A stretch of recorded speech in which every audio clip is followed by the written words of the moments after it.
Bonjour à tous et bienvenue sur TechNapa, la Tech à Papa. Alors aujourd'hui, une vidéo sur la mise à jour 1.9.7, alors 0.52 parce qu'il y a eu un hotfix entre temps, de Bamboo Studio. Alors vous verrez, c'est une vidéo pas très longue parce qu'en fait, il n'y a pas énormément de nouveautés. Donc alors la première amélioration ou nouveauté, enfin ça c'est vous qui voyez, quand on vient dans l'onglet appareil, on peut activer la vue en direct. Donc vous voyez, et cette vue en direct peut être utilisée pendant l'impression. Alors afin d'économiser de l'énergie et de réduire l'utilisation des données transférées, Bamboo a décidé ici de couper cette vue en direct après 15 minutes d'impression. Toutefois, si ça ne vous convient pas et que vous voulez garder l'impression tout au long, vous pouvez venir dans les préférences. Alors ça dépend si vous êtes sur Windows ou Mac, mais bon, c'est pareil, dans préférences, et vous avez ici l'onglet médias. Vous cochez ici sur Keep Live View when printing. Donc ici c'est pas encore traduit, vous voyez dans le menu on a différentes choses qui sont pas traduites. Vous pouvez faire ça. Alors autre nouveauté, c'est une optimisation du fichier envoyé à l'imprimante. En fait maintenant Bamboo Studio va analyser les données envoyées à l'imprimante pour n'envoyer que celles qui sont utiles spécifiquement à cette impression là. Des fois dans les fichiers 3MF il y a toute une série de données comme des données par exemple des différentes couleurs à imprimer, si finalement vous n'imprimez pas avec plusieurs couleurs, ou enfin voilà, il y a différentes données qui peuvent ne pas être utiles au profil d'impression que vous utilisez. Et bien pour optimiser la consommation de stockage et le temps d'envoi des fichiers, ils vont filtrer ceci. Alors je vous montre ici une image qui vient du patch note qui nous montre que pour le même fichier 3MF, on passe désormais de 9 mégas à 1 méga.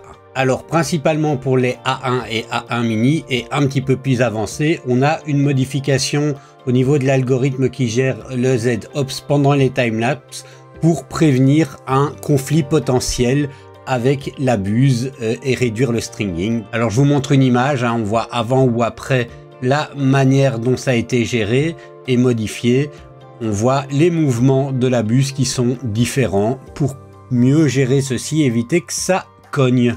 Alors, autre petite nouveauté, quand on imprime en plusieurs plateaux, comme vous voyez ici, et qu'on le slice, et qu'on vient cliquer ici sur All Plate Stats, ou alors statistiques de tous les plateaux, eh ben, on a désormais une estimation de tous les plateaux un par un ici. Avant, on n'avait pas ce petit, on avait juste le temps total pour tous les plateaux, mais pas le temps individuel par plateau.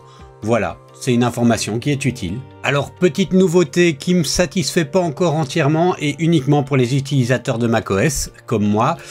Donc, quand vous utilisiez Bamboo Studio, et c'est pareil pour Orca Slicer sous Windows, il y a un service interne à Windows qui permettait de réparer les STL. Et donc, vous aviez ici le petit menu qui vous disait, ben voilà, le modèle a des arêtes qui ne sont pas correctes, il faut le réparer. Et ben vous pouvez cliquer ici, il va faire la réparation automatiquement. Sous Mac, on a un menu qui nous dit pas de bol, il faut être sous Windows. Désormais, on a une petite possibilité. Alors, j'aurais préféré qu'il lie l'API avec Bamboo Studio, qu'on puisse faire comme pour Windows, cliquer et qu'il répare. Bon, c'est pas le cas. Ici, on a un petit lien qui nous renvoie vers un service en ligne. Voilà. Et on peut uploader notre STL. C'est beaucoup moins pratique, mais on a au moins cette possibilité-là. Alors moi, je réparais mes STL autrement, avec d'autres logiciels, mais pour d'autres personnes, ça peut être utile. Alors, autre nouveauté, ils ont rajouté le polonais. Si vous êtes polonais ou que vous parlez polonais et que vous préférez l'utiliser, ben voilà, c'est tant mieux pour vous. Et enfin, autre petite nouveauté à signaler, si on vient modifier nos filaments et qu'on vient par exemple supprimer un filament, je sais pas moi, voilà, ce filament là, hop, et ben notre fenêtre filament reste ouverte. Avant, c'était fermé et il fallait venir réouvrir notre fenêtre de gestion des filaments. C'était un peu lourd, voilà, c'est si on veut pouvoir agir sur plusieurs à la fois, pareil si j'en crée un nouveau, la fenêtre reste réouverte.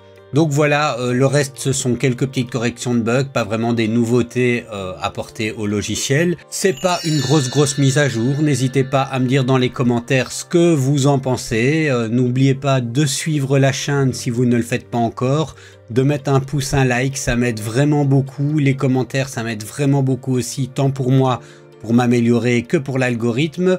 Et je vous dis à la prochaine.